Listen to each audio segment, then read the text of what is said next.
सुने,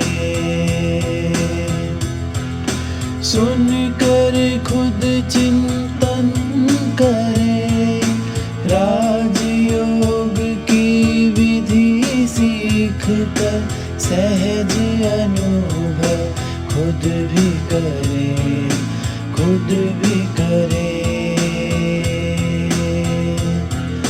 खुद भी करे,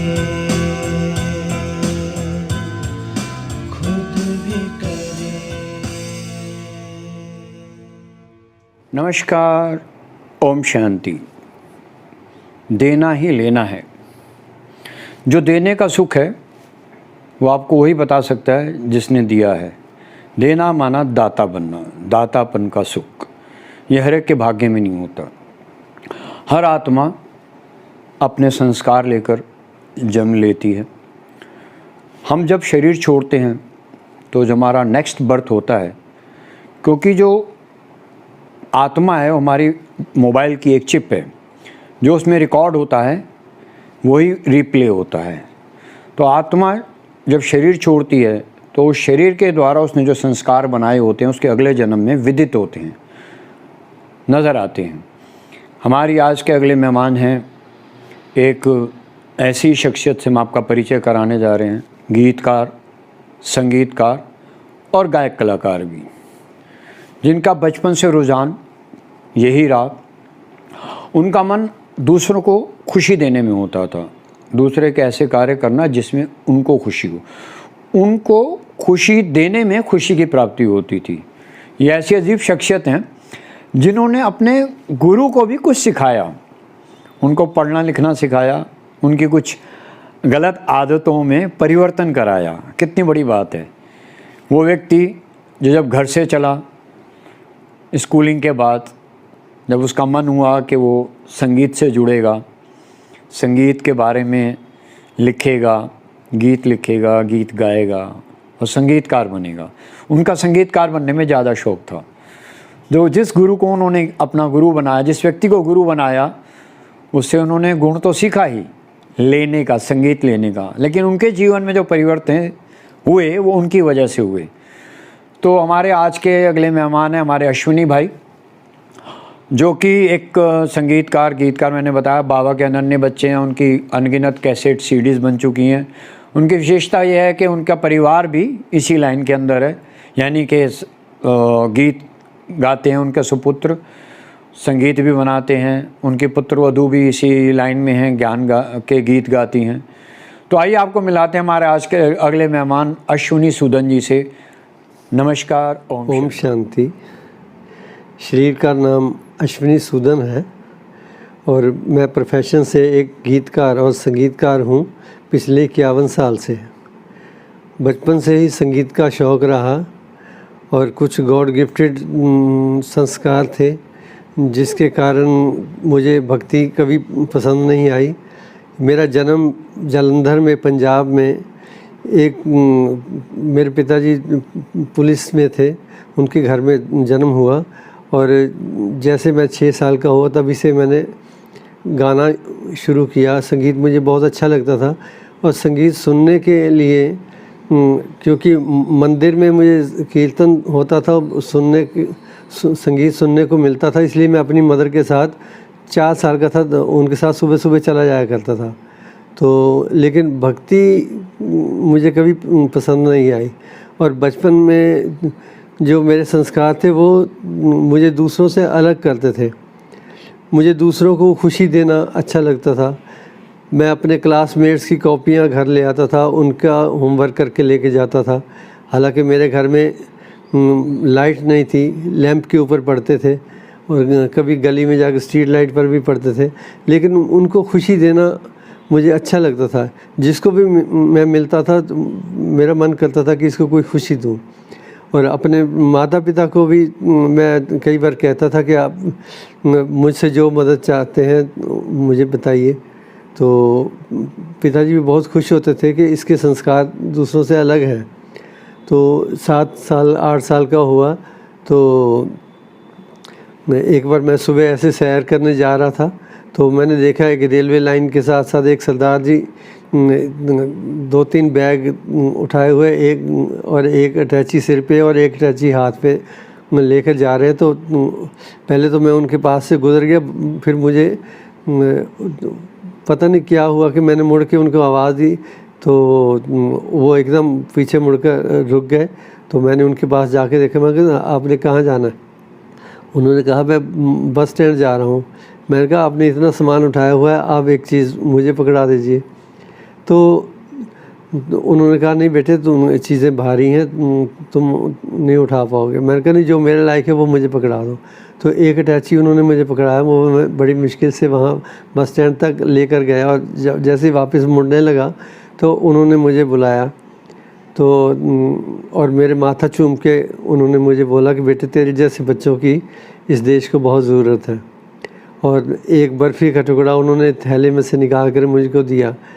और ऐसी और कई घटनाएं होती थी, मुझे समझ नहीं आती थी कि मैं ऐसा क्यों सोचता हूँ।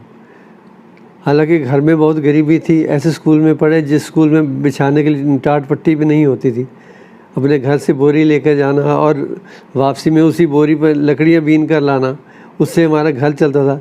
लेकिन पिताजी क्योंकि ब्राह्मण थे, ब्राह्मण परिवार में मेरा जन्म हुआ था, बहुत सीधे साधे ब्राह्मण थे। पुलिस में रहकर भी उन्होंने ये कसम खाई थी कि हराम की कमाई का टुकड़ा मेरे बच्चों के मुख में नहीं जाना चाहिए। तो ऐसे घर में पालना हुई।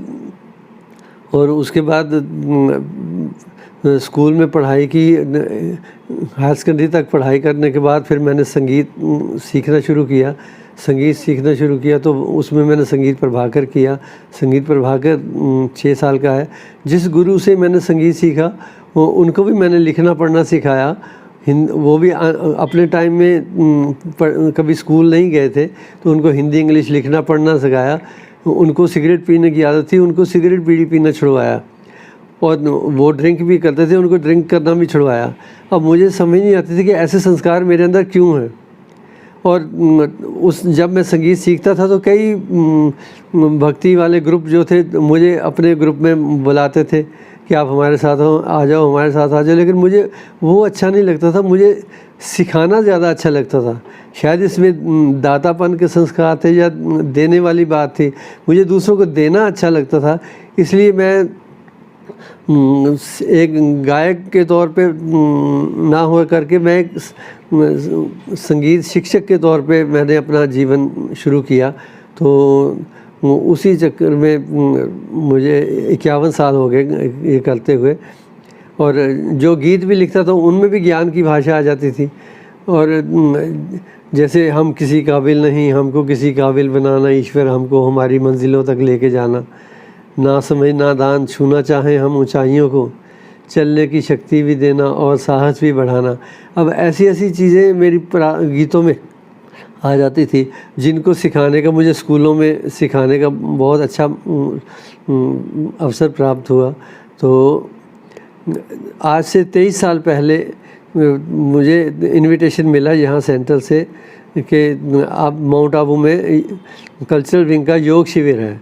तो हमारा जिस इंस्टीट्यूट में मैं जहाँ सिखाता हूँ शालीमार बाग में, तो साजोवाज में, तो वहाँ से हम एक ग्रुप लेकर जा रहे थे। उसमें 15 लोग थे। तो मेरा अपना परिवार भी था और भी विद्यार्थी वगैरह थे। तो साजो आवाज़ के डायरेक्टर भी थे, तो उनके साथ जाने का मौका मिला। तो माउंट आबू जाके जब हमने 2 दिन शीलू बहन जी की क्लासेस सुनी, तो फिर लगा कि जिस चीज़ की तलाश थी वो चीज़ हमें मिल गई। तो वो ज्ञान ने इतना प्रभावित किया। तो तब ये संकल्प, घर से तो ये कह के गए थे कि हम सिर्फ देख कर आएंगे, जुड़ेंगे नहीं, क्योंकि भक्ति में हम कभी जुड़े नहीं, कभी पाठ पूजा नहीं की, कभी मंदिरों में नहीं गए। तो क्योंकि शायद ज्ञान के संस्कार थे, वो अपनी जगह काम कर रहे थे। तो वहाँ जाके ज्ञान मिला कि ये संस्कार थे जो अपनी जगह काम कर रहे थे, हम कुछ नहीं कर रहे थे, और करने कराने वाला ईश्वर ही था। तो और निराकार ईश्वर की अनुभूति तो हमें हमेशा रही, लेकिन मूर्तियों में वो परमात्मा का दर्शन मुझे नहीं हुआ। क्योंकि मैं जब ज्ञान में नहीं भी आया था उस समय भी मैंने 30 प्रार्थनाएं बनाई थी, जिसमें से 14 प्रार्थनाएं रिकॉर्ड हुई थी। उसमें एक थी, ना रंग है ना रूप है ना शक्ल ना आकार है, फिर भी तो कण कण में प्रभु तेरी लीला अपरंपार है। तो निराकार ईश्वर की अनुभूति तो होती थी, जिसका हमें माउंट आबू जाके पता चला और अनुभव हुआ। तब हमने ये तय किया कि अब हम इस संस्था को छोड़ेंगे नहीं, और तब से आज 23 साल हो गए हैं। तो हमने अपने संगीत की सेवा समर्पित कर दी। तो वहाँ से ईश्वर से वादा किया कि जो आपने गुण दिया है वो गुण अब आपकी सेवा में लगेगा। तो तब से आकर जितने भी त्यौहार यहाँ मनाए जाते हैं, हर त्यौहार के लिए हम एक नया गीत लिखते हैं, नया गीत बनाते हैं और सेवा में देते हैं, और इसमें आंतरिक खुशी मिलती है।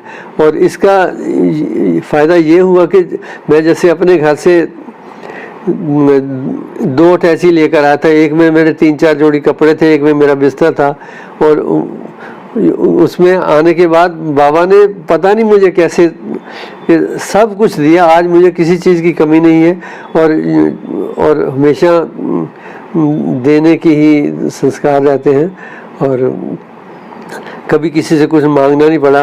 और सबसे बड़ी बात कि हमारे बच्चे वो बहुत सहयोगी बने, बच्चे बहुत अच्छा संगीत सीखे और गाते हैं, बाबा की सेवा करते हैं, और अच्छे संस्कारी बच्चे हैं। इससे ज़्यादा और इंसान को क्या चाहिए। तो इसलिए हमारा हर पल खुशियों में बीतता है। तो ये बाबा का हम बहुत बहुत धन्यवाद करते हैं।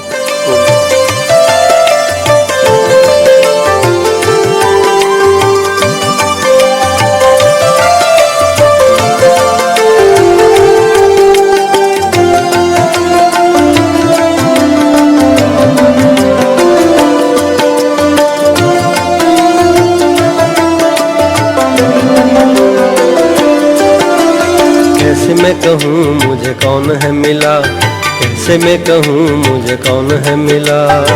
कहना चाहूँ कह न पाऊँ, बिन कहे भी रह ना पाऊँ, पर ये होठ न हिला।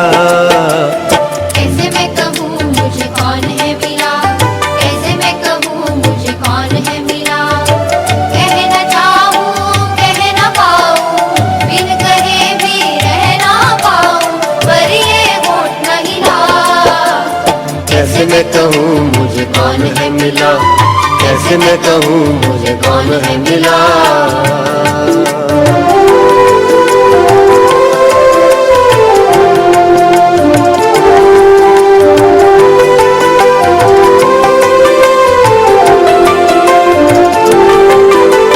जिसका वेद भी अंत न पाते, जिसकी सारे महिमा गाते। जिसका वेद भी अंत न पाते, जिसकी सारे महिमा गाते। कह कर नेति नेति थक जाते, वो है सिलसिला। कैसे मैं कहूँ मुझे कौन है मिला, कैसे मैं कहूँ मुझे कौन है मिला। कहना चाहूँ कह न पाऊँ, बिन कहे भी रह ना पाऊँ, पर ये होठ न हिला। कैसे मैं कहूँ मुझे कौन है मिला, कैसे मैं कहूँ मुझे कौन है मिला।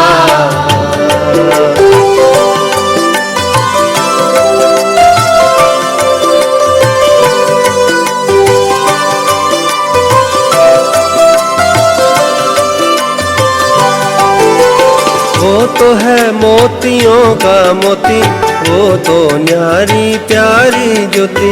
वो तो है मोतियों का मोती, वो तो न्यारी प्यारी ज्योति।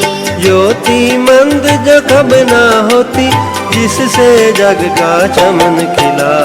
कैसे मैं कहूँ मुझे कौन है मिला, कैसे मैं कहूँ मुझे कौन है मिला। कहना चाहूँ कह न पाऊँ, बिन कहे भी रह ना पाऊँ, पर ये होठ न हिला। कैसे मैं कहूँ मुझे कौन है मिला, कैसे मैं कहूँ मुझे कौन है मिला।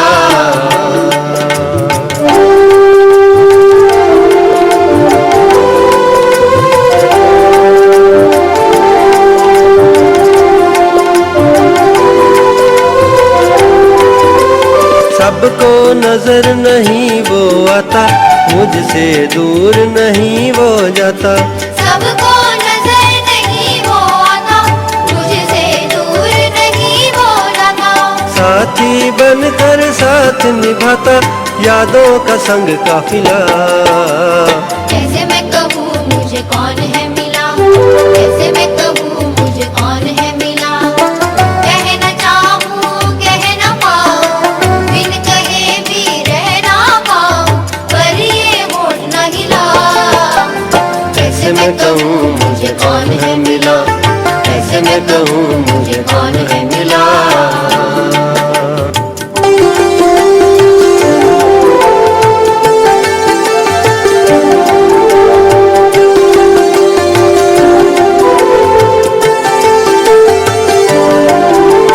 जिसको मिलकर सब मिल जाते, सारे जन्म सफल हो जाते। जिसको मिलकर सब मिल जाते, सारे जन्म सफल हो जाते। इतने जीवन है तर जाते, ये किस तप का पुण्य फला। कैसे मैं कहूँ मुझे कौन है मिला, कैसे मैं कहूँ मुझे कौन है मिला। कह न चाहूँ कह न पाऊँ, बिन कहे भी रह ना पाऊँ, पर ये होठ न हिला। कैसे मैं कहूँ मुझे कौन है मिला, कैसे मैं कहूँ मुझे कौन है मिला। कैसे मैं कहूँ मुझे कौन है मिला, ऐसे मैं कहूँ मुझे कौन है मिला। कैसे मैं कहूँ मुझे कौन है मिला। ओम शांति। गुल खिला गुलशन खिले और खिले गुलदस्ते, आपके प्यारे गीत सुने सबने हंसते हंसते। क्या पाया तुमसे प्रभु शब्दों में कहा नहीं जाता है, जो जितना प्यार से याद करे उतना ही सुख पाता है। ओम शांति। यही है तमन्ना, बने बाबा तुम सा, चले साथ घर को घड़ी ऐसी आए। यही है तमन्ना, बने बाबा तुम सा। यही है तमन्ना, बने बाबा तुम सा, चले साथ घर को घड़ी ऐसी आए।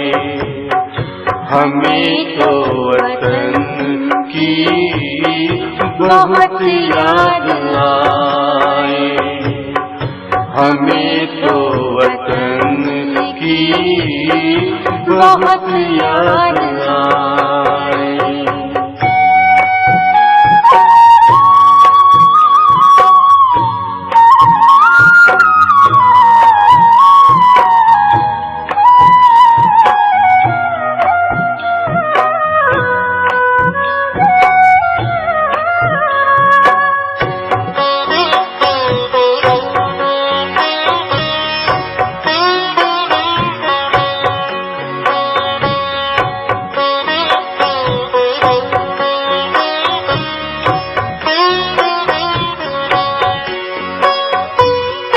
किस काम की है पुरानी ये दुनिया, बड़ी प्यारी है वो निराकारी दुनिया।